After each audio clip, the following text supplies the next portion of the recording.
지난주에 하나님께서 오늘도 일하고 계시는가?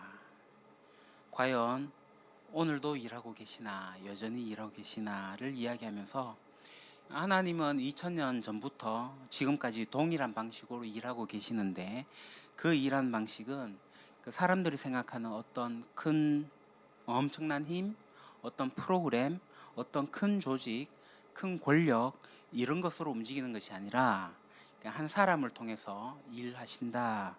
그것이 하나님의 계획이다라고 말씀을 드렸습니다. 그리고 한 사람으로 처음 시작하신 분이 바로 겨자씨로 오신 예수님이시죠. 겨자씨로 오신 분이 바로 예수님 자신이었습니다. 그래서 하나님이 일하신 방식이 어떤 것인지 우리가 지난주에 이야기를 했고, 그래서 우리가 그것을 겨자씨 전략이라고 요약할 수가 있습니다. 지난주에 우리는 누구냐? 바로 이 겨자씨를 품은 사람들이라고 했습니다. 그럼 이 겨자씨를 품은 사람들이 모인 곳이 어딘지 아십니까? 바로 교회입니다. 이 교회에는 겨자씨를 품은 사람들이 많이 계시죠. 겨자씨를 품은 사람들이 모이면 그게 교회가 돼요. 그래서 하나님은 이 겨자씨를 품은 교회를 통해 가지고 하나님 나라가 무엇인지, 그 예수님이 어떤 분인지 이 세상 사람들에게 알리기로 결정을 하셨습니다. 그리고 이 교회를 통해 가지고 세상을 치유하고 세상을 회복하는 일을 하기로 결심을 하셨어요. 그래서 교회는 하나님의 아주 중요한 손과 같은 곳이다라는 거죠. 그런데 이 시점이 되면 여러분들 중에서 어떤 사람은 목사님 솔직히 교회가 그렇습니까? 라고 묻죠. 그러니까 오늘날 교회를 보면서 야, 하나님이 계시나? 라고 그렇게 생각을 하실 분이 있을지도 모르겠습니다. 실제로 오늘날 한국 교회가 많이 지탄을 받습니다. 언론에서 기독교에 대해서 참 많이 이야기를 했죠. 사실 언론이 기독교에 대해서 이렇게 이야기하기 전에 우리나라의 학자들이 학문적으로 기독교를 비롯해서 여러 종교 권력에 대해 가지고 많은 이야기를 했었습니다. 그래서 제가 이제 몇 가지 글을 리서치한 게 있는데요. 제가 좀 읽어드리도록 하겠습니다. 그러니까 교회에 대해서 지금 학자들이 사람들이 어떻게 생각하고 있는지, 김용옥이라고 하시는 분 잘 아시죠? TV에 나와서 강의도 많이 하시고 도올, 그분이 이제 교회의 성장을 이렇게 단정지어서 얘기하는데요. 그분이 여러 번 이제 강의하는데 그 강의 속에서 이런 게 나와요. 친미, 반공 이 이데올로기로서 이 분단 상황 속에서 군사 독재 정권과 함께 성장한 것이 바로 교회다. 부분적으로 맞습니다. 전부 틀린 얘기는 아닙니다. 그렇게 우리는 70년대, 80년대를 그렇게 지나왔어요. 장성만이라는 학자는 또 이런 얘기를 합니다. 지금 한국에서 종교 집단은 거대한 영향력을 행사하는 권력 집단이면서도 별로 견제받지 않고 있기 때문에 상당한 위험성을 지닌다. 종교 집단이 방주하게 권력을 휘둘러 사회를 마비시킬 정도의 충격을 줄 가능성은 언제라도 존재한다. 한국에서 무력을 합법적으로 소유하고 있는 군대와 경찰을 제외하고는 한꺼번에 무시무시한 규모로 일사불란한 조직력을 발휘할 수 있는 집단은 종교단체밖에 없다. 당대 비평이라는 그 인문학지에서 장승만이라는 학자가 이렇게 얘기를 했습니다. 그러니까 기독교가 사회를 가꾸고 변화시키고 사회의 어두운 구석을 사매면서 치유하고 이렇게 회복하는 일들을 해야 되는데 교회가 그런 일을 하지 않고 어떻게 됐다고요? 권력 집단이 되었다. 실제로 하나님 알지 않는 그냥 인문학자들의 눈에 기독교가 그렇게 보인다는 겁니다. 사회과학자들이 그렇게 보고 있다는 거죠. 한번 생각해 보십시오. 이 사회를 변화시키고 이 사회의 종이 되어가지고 이 세상을 치유해야 될 교회가 어떻게 파워, 힘을 가지고 세상을 밀어붙이고 있는가. 그러니까 이 장성만 씨가 이야기하는 게 틀렸다라고 우리가 꼭 집어서 이렇게 이야기할 수가 없죠. 같은 책 당대 비평에서 이진구 씨가 또 이렇게 얘기를 합니다. 이건 여러분들도 잘 아는 얘기예요. 재벌 기업의 총수가 자식에게 기업을 물려주는 것에 대해서도 사회 여론이 곱지 않은 이 마당에 어떻게 성스러운 목자의 길을 가는 목사가 자식에게 막대한 재산과 신자를 지닌 교회를 넘길 수 있냐는 것이다. 세습에 대한 이야기죠. 이 사람은 계속 글을 진행시키면서 나중에 이런 얘기까지 합니다.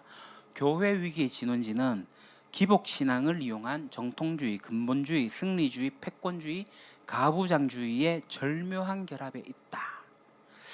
저는 이러한 글들을 읽으면서 어쩌면 기독교인들보다 기독교 밖에서 기독교를 분석하고 있는 사람들이 이 기독교의 내부를 더 잘 알고 있구나 하는 두려운 마음을 가졌습니다.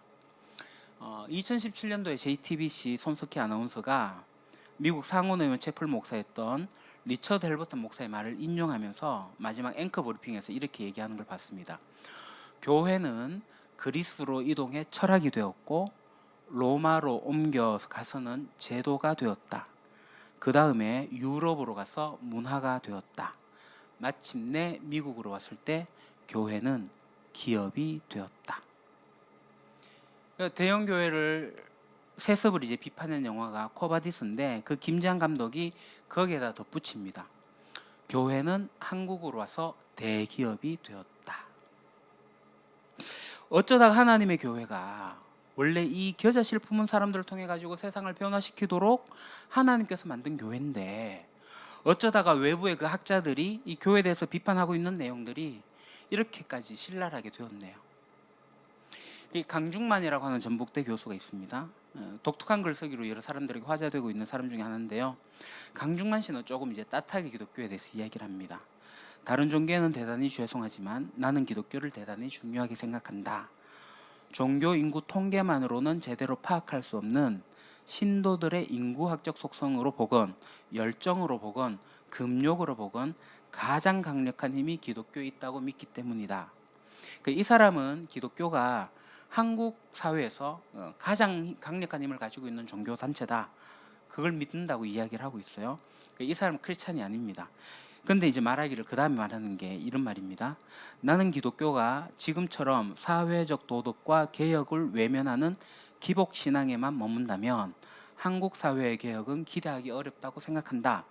기독교는 이제 더 이상 종교 문제만이 아니라 그건 사회 문제이기도 하다. 그 인물과 사상이라는 책에 이렇게 썼습니다. 강중만 교수가 하는 얘기가 뭐예요? 기독교는 한국에 있는 종교 집단 중에서 가장 큰 파워를 가지고 있는데 이 기독교가 변하지 않으면 한국 사회가 변하지 않는다는 얘기예요. 그러니까 뒤집어 말하면 교회가 힘을 내면 그래서 교회가 바뀌면 한국 사회도 바뀔 수 있다. 근데 교회가 안 바뀌면 한국 사회가 바뀌지 않는다. 바뀔 수 없다. 그런 이야기를 하고 있는 겁니다. 그렇게 되니까 이 교회 문제는 더 이상 교회만의 문제가 아니라 한국 사회의 문제다라고 얘기하는 거죠.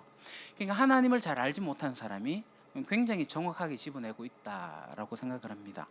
그러니까 우리 사회의 문제에 대해서 한국 교회의 책임이 있습니다. 교회가 소수여도 교회는 이 사회에 대한 책임을 가지고 있어야 돼요. 그런데 교회가 이제 점점 다수가 되고 권력을 가지고 재력을 가지고 있는 상황에서 한국 사회에서 책임을 져야 되는데 그렇지 않는 모습이 있다는 거죠. 문제는 오늘날 교회가 그렇지 않다라는 겁니다. 많은 교회가 그렇지 않습니다. 우리 교회는 다른 교회를 그렇게 비판하려고 하는 마음은 없습니다. 아직 우리가 아직 어리기 때문에 얼마 되지 않았기 때문에 이런 말 할 자격이 잘 없습니다만 원래 교회는 참 잘했습니다. 처음에 다 순수했어요. 저희 교회는 한 10년이 지나고 난 다음에 정확하게 심각하게 좀 이야기할 수 있지 않을까 그렇게 생각해 봅니다.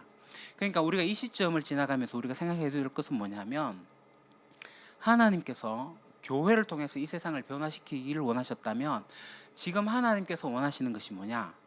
이 세상을 변화시키는 아주 핵심 전략은 바로 건강한 교회를 세우기라는 겁니다. 그러니까 건강한 교회를 세워가지고 이 교회를 통해 가지고 하나님께서 어떤 분인지 하나님을 알리기를 원하세요. 하나님의 사랑이 그냥 말로 하는 게 아니라 실제적으로 사람에게 어떻게 다가가서 어떻게 나타나는지를 보여주고 싶어 하시는 거죠. 그래서 사람들의 라이프 체인징, 그러니까 삶의 변화를 일어나는 경험들을 통해 가지고 그런 것들이 교회 속에서 어떻게 일어나는지 사람들에게 보여주고 싶어 하는 것이 하나님이 원하시는 겁니다. 지난주에 말씀드린 것처럼 오늘날 무기력해지고 또 무감각하고 그냥 소시민적으로 살아가려고 하는 절망 속에 있는 사람들이 자기의 삶의 의미를 찾고 또 어떻게 변화될 수 있는지 교회가 보여주기를 원하는 거예요. 그런 교회를 세우는 거, 그건 어쩌면 황폐해지고 있는 이 한국 사회에 소망이 없어 보이고 있는데, 이 한국 사회 속에서 하나님께서 택하신, 지금도 하나님의 택하신 방법, 하나님의 전략입니다. 건강한 교회, 절체절명으로 필요합니다. 그러니까 우리 한 교회가 아니라 이 건강한 교회가 여러 군데 생겨나야 됩니다. 그러니까 사실 교회라는 단어 앞에 건강한이란 형용사가 붙을 필요가 없어요. 교회라는 그 자체 안에 건강함이 들어있는데, 근데 이 교회가 건강하지 않고 있다라는 것 때문에 이제 건강한 교회라는 단어가 생겨나게 된 거죠. 오늘 한국 교회에 많은 교회들이 건강해져야 됩니다. 그래서 이 교회 안에서 겨자씨를 품은 사람들이 자기 주변에서 작은 일들로부터 세상을 변화시키는 일들을 해나가기 시작해야 돼요. 그래서 그 건강한 교회를 세워나간 일들이 제가 여러분들하고 같이 하는 것, 저는 너무나도 기쁩니다. 제가 유림교회 부임해서 7년이 지나가고 있습니다. 저에게 기쁜 일은 이 출발점을 우리는 이미 출발했고 달려가고 있다. 그리고 잘 달려가고 있다라는 겁니다. 그래서 저는 우리 주변에 목사님들 만나거나 사람들에게 우리 교회 사역을 쭉 설명해요. 우리 앞으로 이렇게 할 거야, 비전에 대해서도 이야기를 해요. 그래 얘기하면은 그렇게 어떻게 가능해요? 그 작은 교회가 어떻게 그 많은 걸 다 해요? 뭐 그런 이야기를 합니다. 그러면 그거 나도 하긴 하는데 나만 하는 게 아니야. 나랑 같이 하는 분들이 우리 교회에 계셔라고 이야기를 해요. 우리가 교회를 함께 나가면서 정말 기쁜 것 중에 하나가 뭐냐면, 교회가 한 목사에 의해 가지고 좌지우지 되는 게 아니라 성도들이 함께 세워나가는 교회를 하고 있다라는 거, 이게 저는 너무나도 감사합니다. 건강한 교회의 특징 중에 하나가 뭐냐면, 목사 한 사람에 의해 가지고 좌지우지 되는 게 아니라 교회 속에 있는 많은 사람들이 자기 분야의 일들을 감당하면서 함께 만들어가는 거, 함께 세워나는 거, 그게 있습니다. 그것이 하나님께서 교회를 세우시는 그림 중에 아주 중요한 부분입니다. 우리 주변에 그런 사람 있지 않습니까? 교회를 다니고 싶긴 한데 다닐 만한 교회가 없다. 작년에 이제 그런 일이 있었습니다. 저와 친구가 함께 식사하고 차 마시면서 이야기를 하는데, 친구가 그런 얘기를 해요.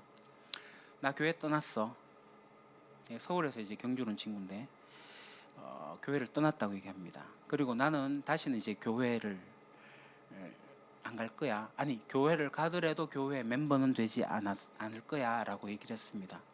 그러니까 교회가 싸우고 교회가 분란을 일으키고 그런 교회를 떠나면서, 그 친구는 그래도 신앙이 그나마 있기 때문에 교회는 나가긴 하겠지만 교회의 가족, 그 일원, 멤버가 되지는 않겠다라고 결심을 해요. 그래서 제가 그 이야기를 들을 때 제 마음이 많이 슬펐습니다. 이 친구가 10년 동안 어느 한 교회에 마음을 두지 못하고 그냥 예배만 왔다 갔다, 이 교회 저 교회 옮겨 다니면서 그렇게 교회만 왔다 갔다 하는 이 친구의 마음이 어땠을까. 그래서 저는 우리 교회 와서 좀 마음의 어떤 위로도 받고 또 상처도 치유하고 교회에 대한 인식도 좀 바꾸면서 그냥 하나님의 일하심을 이렇게 좀 보면 좋겠는데, 우리 교회로 초청을 하니 작은 교회는 가기 싫대요. 작은 교회 오면은 자기가 노출되는데요. 그래서 큰 교회 가서 군중 속에 숨어 있는 한 사람으로 그냥 있겠대요.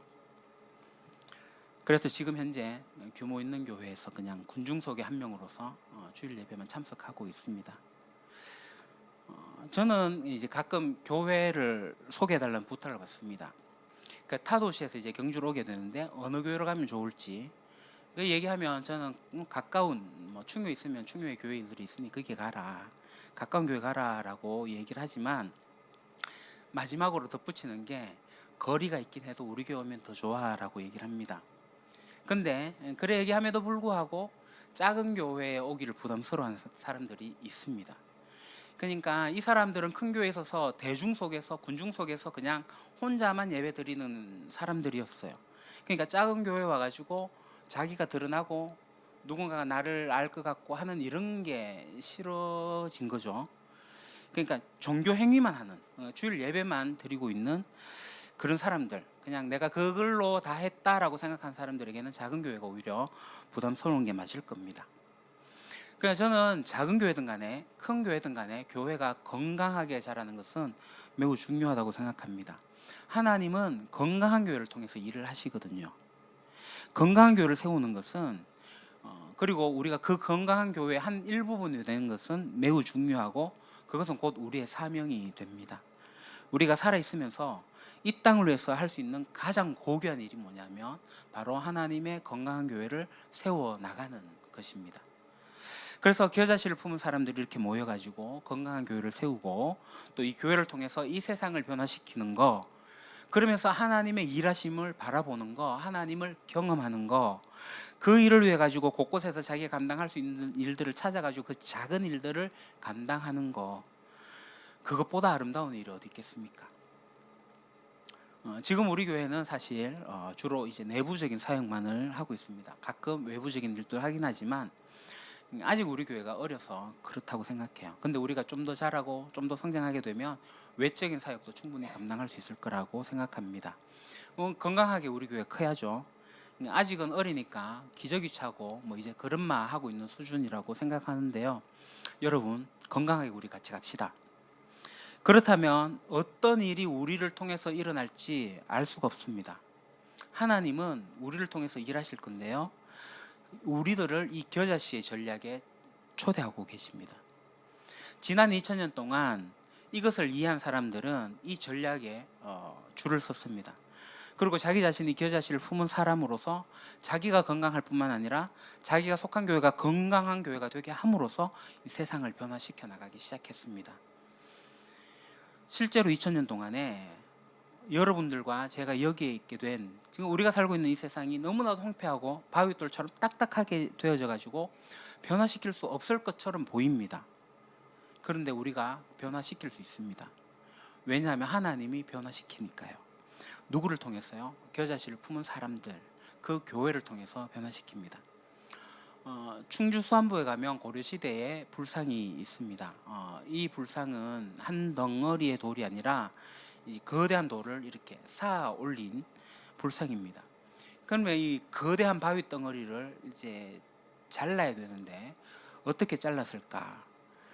다이너마이트도 없고 아무것도 없을 때, 그때 이 사람들이 했던 일은 뭐냐면 결을 따라 가지고 바위에 구멍을 내기 시작하고 그 구멍을 뚫은 다음에 마른 참나무를 거기에다 이제 박아요. 거기에다가 이제 물을 붓기 시작합니다. 그러면 그 다음날 아침에 바위가 쪼개지는 거죠. 도저히 사람의 힘으로 깰 수 없는 이 바위를, 큰 바위를, 이 바위보다 더 큰 힘으로 하는 게 아니라 이 바위를 깨트린 거는 작은 참나무 못 하나였습니다. 거기에다가 물이 들어가서 그렇게 된 거예요. 결을 따라서 못을 받고 참나무 못을 받고 거기에 물을 뿌려 놓으면 그 참나무가 팽창하면서 쫙 하고 바위가 갈라지게 되는 겁니다.